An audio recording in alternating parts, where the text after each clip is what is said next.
Tak pokračujeme dlhodobo v tej činnosti pôsobenia v rámci legislatívnych procesov a rôznych pracovných technických skupín, kde hájime práva vlastníkov zbraní, tak aby teda to fungovanie s tými zbraniami na Slovensku bolo vyvážené, zodpovedné a slobodné.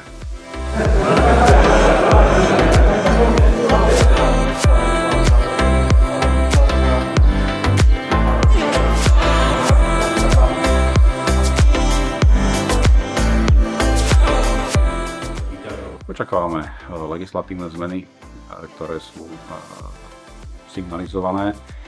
No a plus samozrejme budovať povedomie o zodpovednosti v rámci manipulácie so zbraňou a prvá pomoc a veci na tom pojme.